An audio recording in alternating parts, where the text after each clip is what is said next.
Aurelia. I mean, there's a lot of options here for first pick. You already brought it up, Azael. There's Ryze. There's a ton of the powerful flex picks currently in meta that are still on the board. But for now, it looks like it's a debate between whether will you prioritize one of those solo lanes or whether you prioritize Meliodas. And the Jarvan, of course, still a flex pick itself, but most likely going into the hands of Meliodas. Yeah, we're expecting it to go to Meliodas. This does mean Akali and Aurelia still available here. Both those were banned out in game number 1. We'll be interested to see if TL even cares about those picks or if they will grab them up for themselves here. If they want to hide picks, you certainly can look for something like jungle support or even jungle and bot. So Kai'Sa looking like the takeaway from Big Koro. Did have, I think, a really strong game 1 on it. Both through laning phase, surviving against Lucian Braum, certainly had help with all of that jungle pressure, but also did look really good in the late game team fighting. So now Doublelift securing a little bit of scaling for himself. Skarner was banned out in phase 2 in game number 1. Smithy wants to be able to grab it up earlier perhaps here, but Sylas also on the table and is a strong pick. So Sylas will get locked in. Of course, I think no surprise to see Liquid debating whether or not they need to pick a jungler here, as once again, Core JJ and Xmithie, the catalysts for most of Team Liquid's plays, were heavily limited in the previous pick ban. For now, though, the Sylas, the flex pick itself, will be taken. PVB have to make their final selections here in the first phase. Will they prioritize an 80 carry for Big Koro? Will they allow that to potentially get banned out in the second phase? Of course, no longer have the luxury of counter-picking their final pick on red side. Yeah, they're going to go Aurelia. Was taken away from them in game number 1 in that ban phase, so are going to grab it up. And Jensen has not had any plays of Sylas throughout this year. It has only been 1 game for Impact. He did perform pretty well on it, kind of acting as a pseudo frontline, playing Aftershock. Sylas does fit his style fairly well, but that is not to say this could not be going mid lane for TL. They will grab up the Varus though, so flex pick in the Aurelia, jungler likely locked down with the J4. Varus will be going bot for Big Koro. TL do have an opportunity to secure their own support here and then try to target the support pool if they want to go that route. Now the Nautilus being hovered. This is another champion that has been considered a flex pick over the course of the tournament, mostly a mid laner, but has been used in the support position as well. Yeah, and it's going to get locked in, so you are expecting it to be AP Nautilus mid, but as you say, it can be flexed. And one of the teams that a lot of people were looking at as a potential team to kind of use more of these tanks as they receive buffs is TL, right? This certainly could be a Nautilus top theoretically for Impact. Those buffs do still help that champion in the 1v1. I do believe that Nautilus can do quite fine into Aurelia. Very hard for Aurelia to actually navigate some of these team fights, to be dashing around through the minions, the passive route, very effective at locking her down for any potential jungle ganks. But as of now, I would expect this to be a Sylas top, to be a Nautilus mid. Still, on the side of PVB, you have to give consideration to the fact that they could be moved around. And a lot of potential engage already on both sides. The freedom for Sylas to steal both the Cataclysm as well as Varus' ultimate puts him in a very good position to get things kicked off when paired with the Nautilus. So I imagine we may see more explosive fights across this game. And we check in on the bans. Of course, Skarner, once again, Xmithie's champion pool is being targeted here. Ryze will be banned away on the opposite side. I think TL feeling a little bit more comfortable that it is the jungle Jarvan and will now target a different role instead, limiting the flex pick opportunities on blue side by taking away the Ryze. Yeah, it's interesting seeing Kane having so much of a discussion there with Jensen, which does lead me to believe that, it is going to be probably the mid lane Nautilus, not flex to the support. Asking Jensen, hey, what are the matchups you are most worried about perhaps on the Nautilus would be my assumption there. Taking away that LeBlanc that Null did play last game, performed quite well. Jensen certainly equal to the task during the laning phase, but Null had some strong team fighting. Yeah, I found a couple of those key picks onto the side lane. The Sejuani, though, now taken away, giving a lot of respect over to Xmithie and his comfort picks. Yeah, I mean, Lee available here, Olaf available, Rek'Sai is still up. That is what they traded out for the Sejuani ban. So a lot of these bans have just been kind of flexed based on the performances in game number 1, saying, hey, maybe this pick deserves a little bit more respect than we originally anticipated. And it was, very difficult for them to navigate those team fights, and as soon as the skirmish started to turn against them, Sejuani kind of just compounded that advantage for the opposite side. But the Rek'Sai will be picked up, so a lot of early game power here on both sides with the Jarvan as well as the Rek'Sai. Support, of course, waiting to be picked in, as well as another follow-up solo laner. Have to imagine if the Shen is locked in, it will be a support for Null or for Big Koro on the bottom side, but still, I feel more creative picks have yet to be seen on patch 9.8. Yeah, it's certainly possible to go top, but does see a lot more play in the support role. Rek'Sai going to be working very well. There's already quite a lot of gank assistance. When you look at the Nautilus, when you look at the Sylas, both these guys can set up for the jungler quite effectively. And Rek'Sai is very strong in those early levels, especially from ahead, can be an absolute monster. And now some debate. We see the Camille swap back and forth, of course. Okay. Zoe's still one of the most comfortable blind pickable champions I think we've seen from many mid laners internationally, especially with Lysandra kind of being taken off the board for a few nerfs. Still played a small bit, but Zoe now locked in. Will commit the Aurelia to the top side of the map and the Zoe to the mid lane. And now to find out if anything is going kind of unexpectedly for TL. Are they going to flex anything around? And if that Akali does get locked in, we are going to see Nautilus support here. So that would be that flex. Gangplank, the option. Gangplank is actually one of the best picks, I think, for Impact. He is so strong on this champion. Really adept at actually surviving through that lane phase, getting to those later stages. It works so well with his playstyle because TL often is not playing to the top side of the map. This would mean that Impact can just farm it out, survive, utilize his ultimate down to the bottom side of the map, trying to get double lift ahead. That is very often what they are looking for. Now we're seeing some last-minute swap arounds, but this does look like how things are going to be locked in. I'm still expecting it to be Impact Gangplank. I think they're just kind of trolling around a little bit with the pick order there. And flex picks is an addiction, man. You keep swapping until 20 seconds, and you take it wherever it lands. And there it is. It is locked in. So certainly going to be very strong. For Smithy, I think, to be playing around bot and mid. That is certainly where he's likely going to look to go, simply because that is where he's going to be easily set up by the Silas, by the Nautilus. You also have to remember that every time CC is applied, that is an additional plasma stack for the Kai'Sa. So there's some nice synergy there with the Nautilus and the Kai'Sa. You have that point-and-click Nautilus ultimate onto champions such as the Zoe, which is going to allow for not only people to be able to actually dive in and try to follow up, but Doublelift to activate his ultimate to try to fly in and knock people down in those team fights.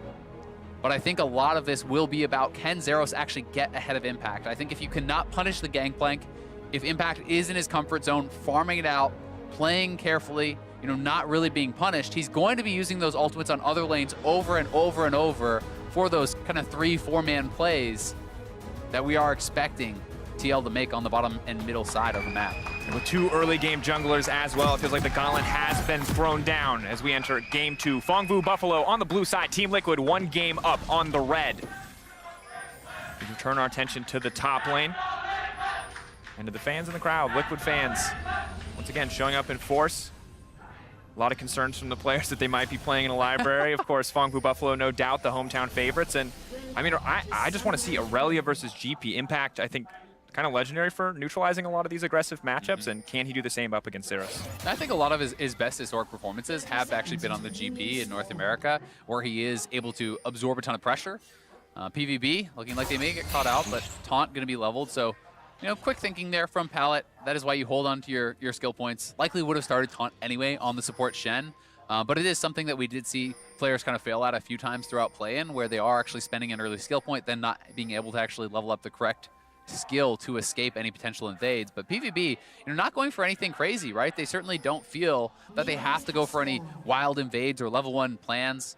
I do really like that ward from TL. This is specifically to track any potential level 2 Jarvan gank, any potential red to bot style of play, because TL knows that though PVB wasn't doing anything too crazy in game 1, they were trying to shake things up on that bottom side, and they were really looking to focus that, and actually 2 wards committed. So this should track where Jarvan goes either way, whether he goes to the scuttle, whether he runs straight to bot, or trying to go towards mid. TL giving a lot of respect to that level 2 from Jarvan. And you have to, when you've seen Meliodas play in the play-in groups. Of course, was incredibly active on this pick, probably his most successful pick overall, and both bot lanes, neither one going to opt to leash for their junglers. Instead, a huge priority on getting that bot wave pushing.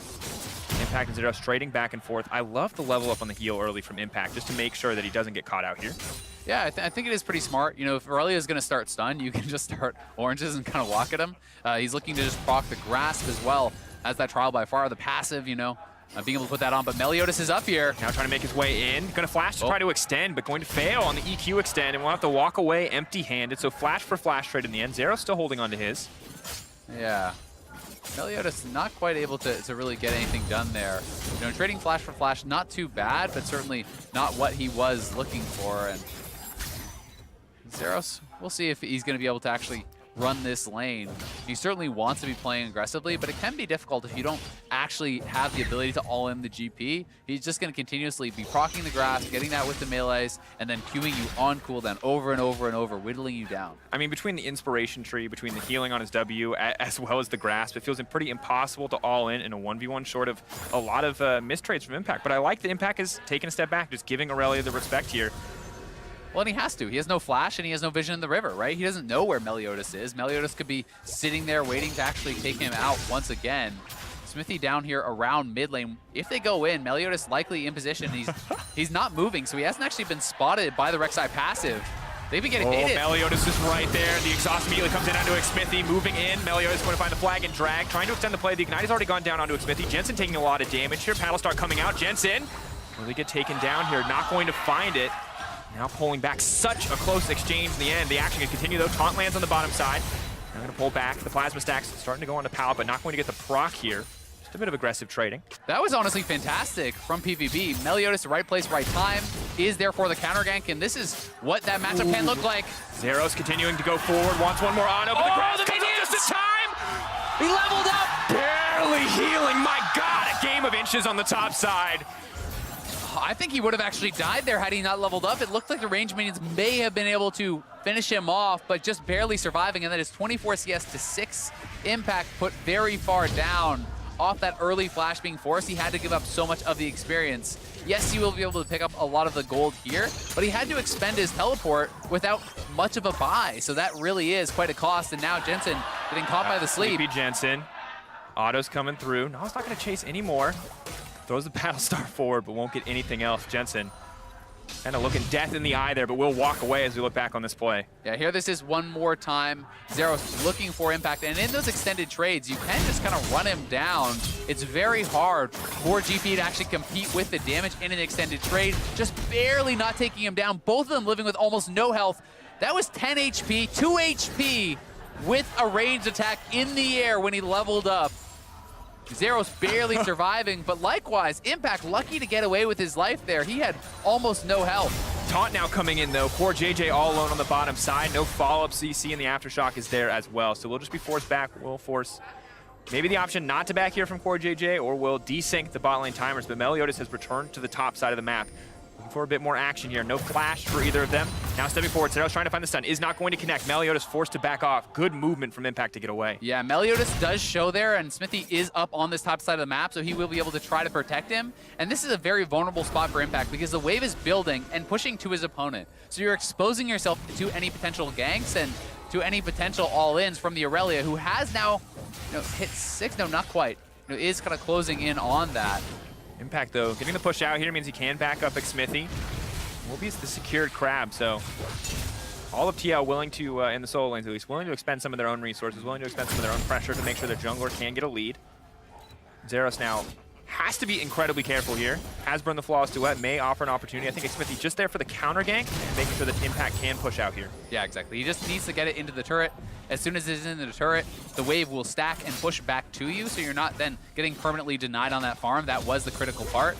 Now Smithy heading back towards mid lane, but it's more of a battle of vision than anything else, as Meliodas and Smithy have really done a good job kind of tracking and battling back and forth. You can see how many wards are in this river for TL. Really all the way up along here, but now it's a roam from Core JJ. Core JJ on the way. If he can land the hook, this could change things around.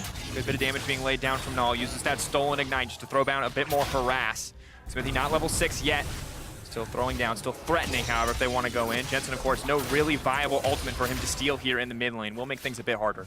Yeah, he kind of has to wait until he can see Meliodas steal that J4 ultimate, something along those lines. But Core JJ heading back towards the bottom lane. Both two teams, going kind of fairly even in these early stages. And I do think for the most part, you're going to be pretty happy about that as TL. The concern is definitely the top lane as, off of those early levels, Impact was forced to flash, did get put in an awkward spot. He does have a lot of farm to pick up here, so as long as he can survive, can continue to maintain, the gap will close between these two carries. And once GP gets to that kind of Triforce stage, you can start one-shotting range minions, and it just gets harder and harder to really actually punish this guy whatsoever. They're just backing off. Not a lot of mana available, so doesn't want to commit to a full all-in. Most likely would not get enough Blade Surge resets, but Pallet taking a bad end of that trade. Double if may just look to follow up here. The dash back to safety. Lethal tempo, though, proc now, and Oro will fire back. And key thing on the top side is Impact, could have Smithy right behind him, right? So when he walks forward like that, you're like, all right, the jungler's here, I'm running, right? So, he's kind of bluffing a little bit. And Smithy was in that quadrant on the map, but you can see there's no vision at all around that top side. So how can Zeros play aggressively without, the potential of being punished? And the answer is he can't. So despite the fact that he could potentially have all in on Impact there, he doesn't have the freedom to do so. And now it is Meliodas down on the bottom side. He's going to come out. Meliodas is going to follow up. Double has the cleanse, but Core JJ does not. Meliodas immediately going to throw out the ultimate to try to extend the play, but Double just ults to safety. One kill picked up by PVB. They could potentially look for a dive here. No teleports are up. So Smithy is in the area to look to protect Double if he wants to pick up this farm, but PVB will not take it further. So it is first blood to them. Very nicely done. Unfortunately, it does go to Pallet. But this is just really, really clean stuff here from Big Koro. They have snuck Meliodas into the back of this brush here, and then Varus just has to hit the ultimate. Once that is there, Hit confirms the taunt, Hit confirms the knockup. No way out. Doublelift does hold on to the Summoner, though, as he is able to use his ultimate to escape from the Jarvans. Good survival play by Doublelift, but Meliodas starting to come online now that he's level 6. Smithy with a level 6 as well, so a lot of potential damage from this Rek'Sai if anyone is caught out here. But has not found the opportunity yet. And Vision topside very much in favor of PVB, giving Zeros a little bit more freedom to step forward to get aggressive up against Impact. Of course, short trades, though, Impact with the Sheen feels like he might just come out on top. Yeah, he definitely can. I mean, that's really what you want. You just want to queue, and you never want to all-in him unless you can actually get that full-on kill. So Impact certainly, I think, back kind of in a comfort zone here. Will be interesting to see if he just rushes straight to the Triforce now, or if he actually feels like the matchup does warrant going a little bit more defensive. Sometimes you will see him move towards things like early tabbies, like a Jorm's Fist for a little bit more survivability, especially against J4 plus Aurelia, where you're kind of itemizing for both of them at the same time. I think defense itemization may pay off for Impact. Of course, level 6 is now passed for both top laners, so while Zeros has a bit more kill pressure on the lane, Impact really can impact anywhere on the map. I think Smithy going to do what he can, tries to find some creative gank pathing, but a well-placed ward will spot him out. Yeah, and you can see Null is actually moving down. Null is looking to actually kind of force this out. Smithy gets an inkling that he may be on vision and does sweep it out. And TL are just going to start up this dragon. They have the ultimate from Impact that will be able to help, so it's kind of like 4.5 versus the 4. Now the ultimate immediately going to come out from Varus, used back. Smithy not going to be able to land the Prey Seeker. The fight has already started and kicked off. Impact has killed Pallet. Meliodas in the middle of the team will just get deleted instantly.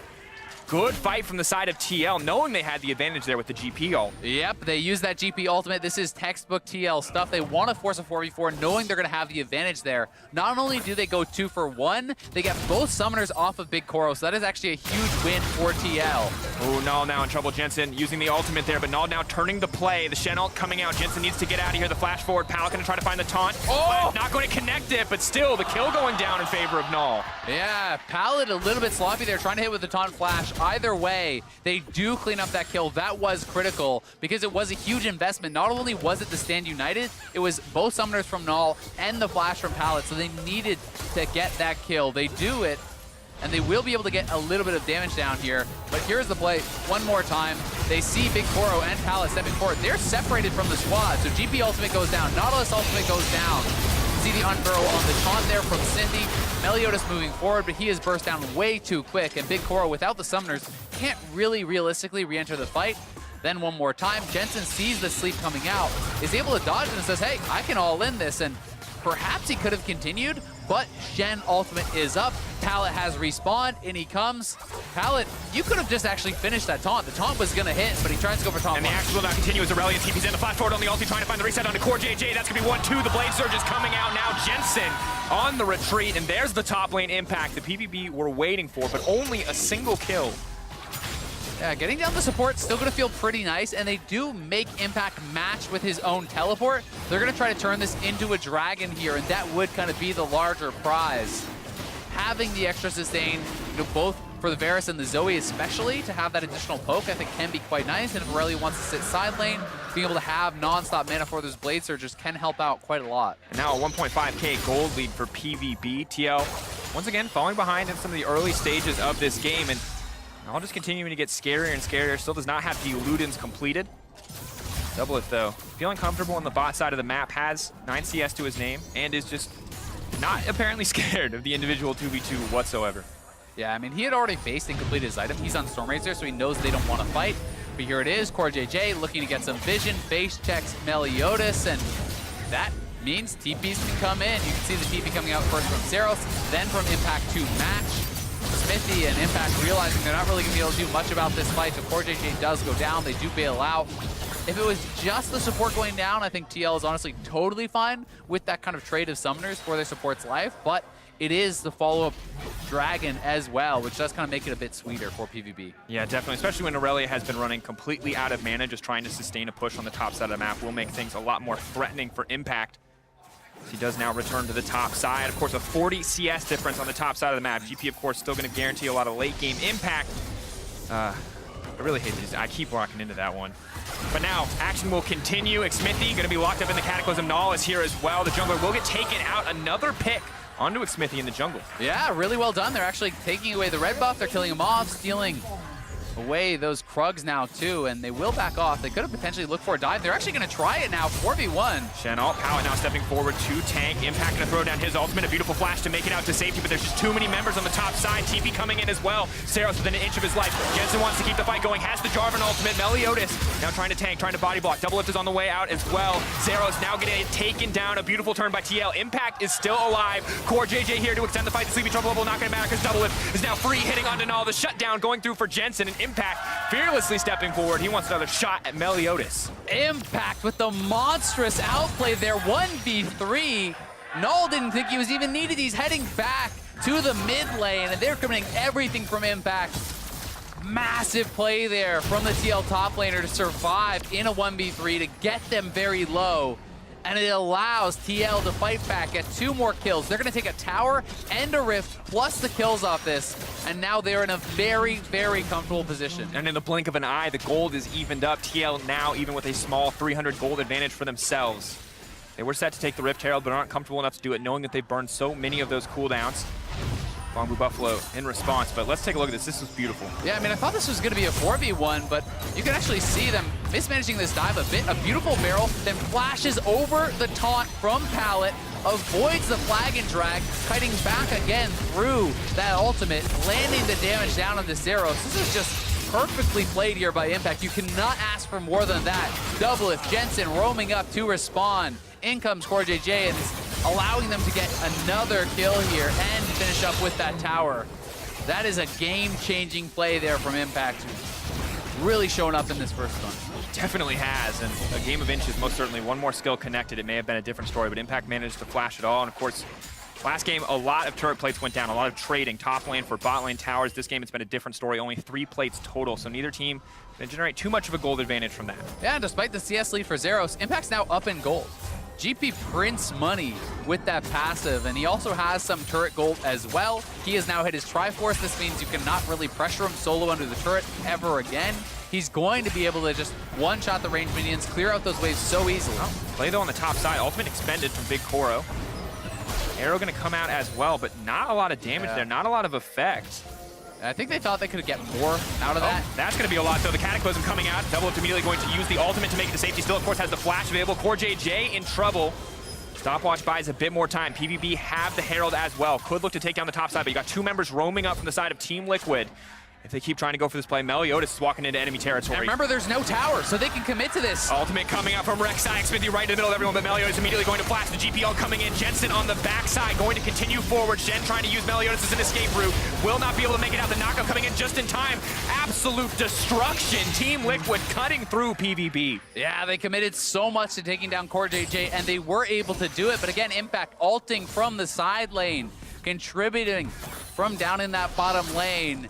Jensen and the rest of the team are roaming up. So here it is one more time. Varus ultimate was already down. They wanted to go for a vision play, but they do trap in CoreJJ. Doublelift, though, able to get Meliodas very low. Would have killed him despite, you know, that 3v2 if it weren't for the stopwatch. So good stopwatch from Meliodas, but then Smithy able to tag with the Prey Seeker, goes in with the ultimate. Jensen using the Abscond Abduct to get over the wall, to come in, try to clean up Meliodas, who barely is able to survive thanks to dodging out on that skill shot.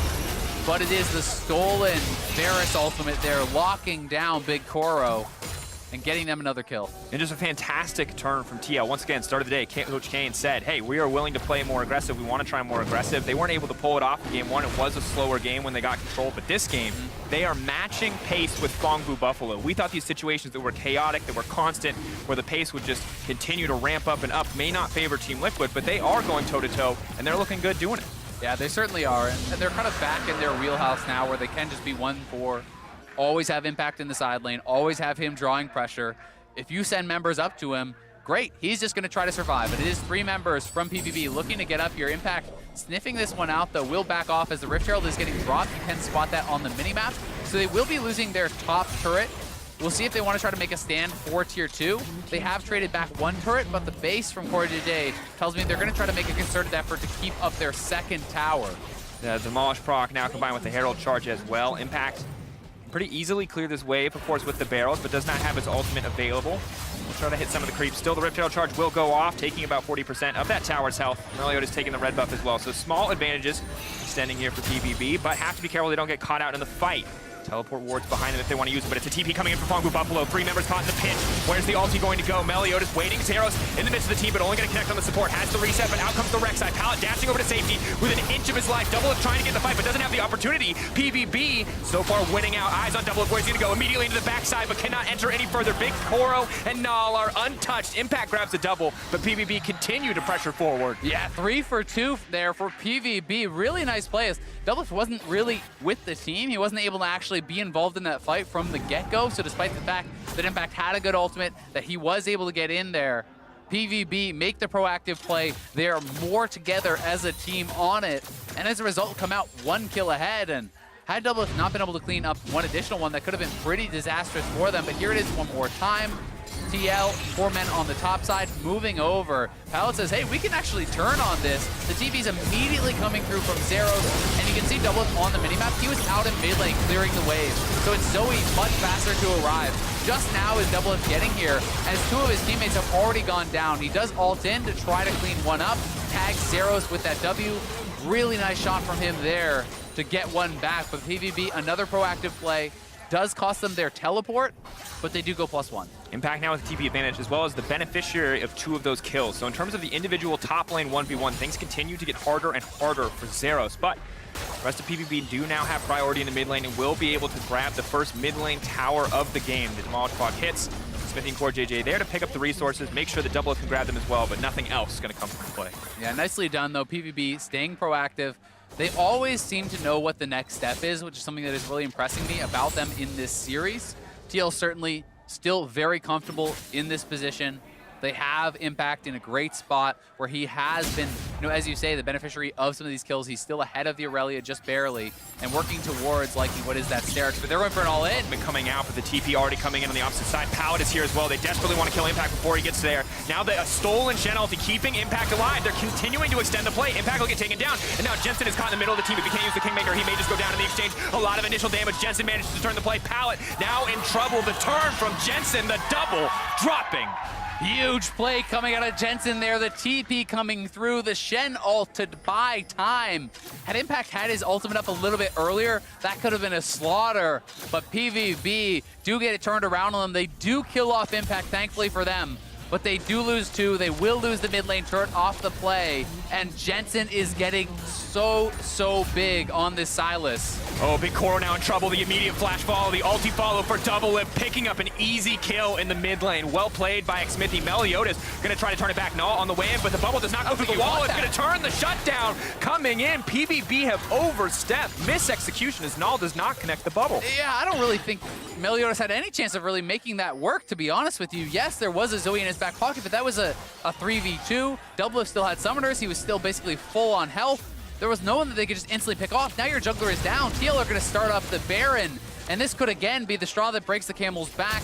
They will be moving up, but Zeros on bot side of the map. He doesn't have his teleport. Ooh, Jensen gonna get tagged out there. Hex Flash gonna come over the wall. how we'll see it coming. 2K and dropping the first Baron of the game. Going to go over to Team Liquid, uncontested. Null now needs to retreat. Impact's ultimate now coming out. Null running for his life. Jensen going over the wall, finding yet another kill. Eyes on Zeros. Maybe a miracle play, but it's simply too difficult. Too much CC on the enemy team. Will he even try? Will he throw out the ultimate? The rest of the team now coming. Big Koro there as well, but no ultimate for the Varus. And Jensen just slowly whittling away at this health bar. He has to be careful. He gets pulled back to the team. So many blade reset opportunities, but they're not going to happen. Big Koro, though, remains uncontested. Doublelift now going to be in trouble. Meliodas moving forward. Doublelift taken out. PVB want to extend this fight. The shutdown on the Doublelift. Big Koro, though, now going to be in trouble. Impact over the wall. The barrel is there. The triple kill for the Varus, but Impact finds one back as the barrel takes him down. Does go 4 for 3 for TL, plus the Baron there. PVB a bit out of sorts. After that bot lane play did not go their way, trying to overforce in the mid lane does punish them heavily. They've now lost the Baron.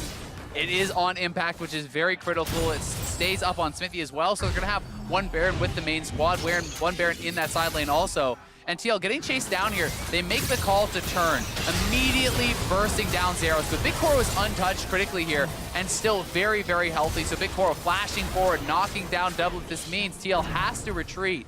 They're looking for the turn, but Impact out of vision, barrel over the wall, knocks him down, does get another shutdown there.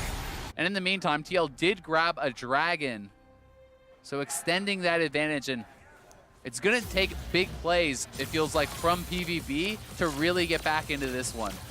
And the good news for them, Azael, as Team Liquid are now set to take control with 2 minutes remaining on this Baron power play, is they have a Zoe. They have champions that can set up these big picks, these big moments. But it's going to be difficult. Gangplank continuing to get stronger and stronger at the 2-item point. Rek'Sai now, both of them with the Sterix gauge, going to be very difficult to actually burst out. Yeah, really hard to burst out, and Jensen going to be closing in on his Zonius, right? So that makes him harder to take down. Doublelift could very easily go for PD if he's worried about the dive there too. So, the options get harder and harder, and the extended fights should go the way of TL. We'll see, though. There is a Baron buff in 2 lanes, as expected here from TL. Looks like they want to make the collapse down towards the bottom side, and while Null can certainly get picks on the Zoe, it requires vision. It requires TL to not really be able to see him. So that is kind of what they are missing. They need to create these pockets of vision to be able to get that damage down, and without it, you can expect TL to continue to kind of close in on them and try to strangle out this game. Now they're going to try to extend the play, though. Once again, immediately going to go in. That's going to be the Blade Search reset. Doublelift making out over the wall. Impact most likely set to fall, but so much damage coming in from the GP ultimate. Jensen now on the way in as well. Can't steal away an ultimate. Big Koro locked up, caught out. The Zonya's going to fade away, and he will now go down. No chance to get anything as Impact will find yet another kill. Yeah, TL get a little bit sloppy there and do kind of walk into one of those few pockets where they did not have vision, but they are able to turn around the fight. The Sterix making it so hard to take down this tanky GP. TL will claim the first inhibitor. Smithy already pushing in the mid lane for the second inhibitor, and this game's looking done. Stolen ultimate coming out. Chain CC follow-up is there for Team Liquid. They're barreling down now the bottom side of the map. The Baron-empowered minions are there. Zeros immediately eliminated. The double kill coming through for Jensen, and while it was shaky in game 1, TL have asserted absolute dominance here on the back of so many incredible individual plays in game 2. TL will move up to match point in the series. Yeah, very well played game number 2 here from Team Liquid. Really looking comfortable, and I have to give so much credit to Impact for the pressure he withstood in that top lane, playing incredibly well from a deficit where he was forced to burn his flash very early on in a difficult position where the lane was pushing away from him, where he was going to have to give up a lot of CS, and he does hang on, he does survive, and he was massive in turning around a lot of those fights with the ultimate, and also in surviving the 1v3 that was just sick. That dive I think we could rewatch so many times because he dodges so much CC with a single flash, barely manages to survive, and it was absolutely on the top side a very close. He almost went down to that Aurelia all-in, did not fall. Aurelia lived with 2 HP. He had like maybe 20. It's so absolutely brutal. Well, game 2 went the way of Team Liquid, and to hear more about how it shook out, let's send it over to the State Farm analyst desk. Thank you, Dracos. The score now sits at 2-0 in favor of Team Liquid as they pick up another win here. This time from the red side. Something that jumped out to me immediately, though, in this game was that every single player across the board, all 10 of them, were playing a different and new champion as compared to the first game of the series. So a total switch-up. How did it play out? Well, that was the weird thing, was you saw the draft and you're like, okay, it is a total switch up. They're probably not going to play around bot side that much. You have a Shen and a carry top into a GP, which is the most telegraphed, like, we're going to dive top probably this game. And then it didn't happen. So, like, it was a very weird, like, oh, the draft pivot makes sense, but the gameplay pivot didn't match it. Right. Well, so let's dive straight into some of those replays then. Let's take a look at how things broke down for PVB throughout the game, starting near the Drake. So I just have to throw this one all out there that, like, I understand. They like to fight. They like to skirmish. It feels like everything's about this bot lane. Why in the world is PVB fighting on their bot side with their semi-global ultimate? They have a Shin. They fight with the Shin instead of across from it to make access of the advantage of having Shin TP to them. And then you add the extra element onto it. Their top laner doesn't have teleport at the time, and they're against a gangplank. What? What is happening? Like, I totally want to go, yes, when a team throws, someone has to catch it. So all credit to Impact. You did an amazing job. You definitely punished that throw. You smeared, pushed their faces down in it. But ultimately, what was happening with that pathing? Why did no one help Zeros in the top lane? He built like a 40 CS by himself. Where was the dive? I don't know. I'm tilted. They went up there like once pre-10 minutes, and then the whole rest of the game plan seemed to be focused around bot lane. And then they finally start putting their top again. And, good job by Impact flashing the taunt that's going to come out here, making sure he's going to stay alive. Super clean, all that. Has the speed up from his Q landing, so he's faster, can get away from stuff. But at the same time, it's like, this is such a late attempt. It gets countered out initially, and the rest of the team was already rotating up. Tice is already on the top side of the map. Like, if you had done this before, the map had started opening up a little bit more, people had an easier time getting out of lanes, you could have blown open that 40 CS lead. I mean, it's at this point where I'm watching the game where I'm like, PVB will never take a game. Like, they can take moments within this series, but this just makes me feel so much more confident about this 3-0 call for Team Liquid, because I'm like, you had all of the opportunity, you have all of the setup, but you couldn't recognize what the proper win conditions were for the moment to execute on it. And then if you just even, like, that was a boosted dive. You go for that type of dive, and Impact is just styling on you, and then turns it around, and suddenly GP is massive here when you had every opportunity to put him down. Right. I think you look at this and you go, we saw on that lower third, 45 CS lead for Saros at 15 minutes, done almost entirely by himself. And at that point is the first time the team plays towards the win condition of strong carry laner into weak carry laner in that sense to try and take advantage of it. And that probably could have been the 4th or 5th time in a game if they had chosen to play that way earlier. Yeah, and I mean, they pick up a lot of kills around the map. Well, you can see the skill of the players and all that. And, the draft makes a lot of sense, too. It's just like when it comes down to, like, what is the decision making around where you want to spend your resources and where you want to go to, it clearly falls apart because that was still a pretty close game for 15, 20 minutes of it, despite how much we're criticizing PVB's decision making. That's the key word for me. It's the decision making, because in the reactive 1v1 mechanics, we know that PVB's members have it, but it's making the right call at the right time. Yeah, and this is just kind of the final icing on the cake, it feels like a little bit, where you're finally still not playing around the right side of the map. You're attacking the bot lane that has a long lane behind them and a GP. So, you get that first kill onto the enemy support. Great. Now the other people are collapsing. They have a better path because your turret's down and the GP ult, which will come in as well. And this was kind of the point in the game, I guess, where it was like, okay, Team Liquid are probably finally going to win after having it pretty close for a while. Yeah, it is kind of like the last cherry on top that it was going to be a steamroll from here. And now I'm just curious, like, heading into the next game, do PVB try to run that same type of draft again? Because I was like, okay, they're finally going to play around Zeros. They've ignored him for 2 games. When are you finally going to go back to what has worked with you, which is your carry top laner? Right, I think that is the real question here, right? You have 2 paths in front of you. The first is to go back to game 1 strategy, in which you pick to contest maybe across the board and play towards the bot lane and match TL a little bit more 1-for-1 and just try to prove that you are better.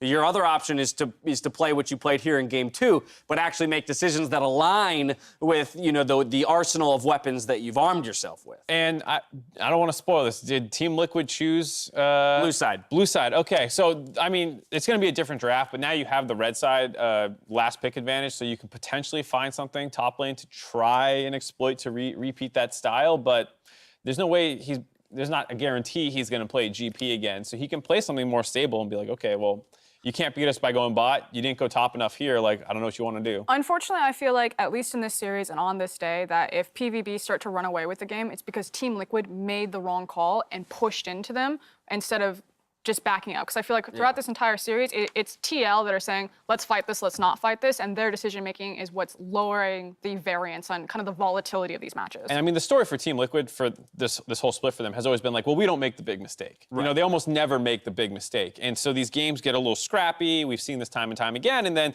the enemy team makes the big mistake, and Team Liquid just obliterates you at that point. Team Liquid, that's been their MO all season, is like, you'll get some shots in at us, but you will never beat us at 25 minutes when we're in control. And so that's what's happened 2 games in a row, and they don't seem to be making those big mistakes like Frosk is saying. So it does feel like the third game is a tough battle for Phong Vu. Very much so. TL has some cushion with that 2-0 lead for Phong Vu Buffalo. They got to put 3 together, just like Team Liquid did in their regional finals. Team Liquid are 1 win away from earning their spot in groups. We'll see if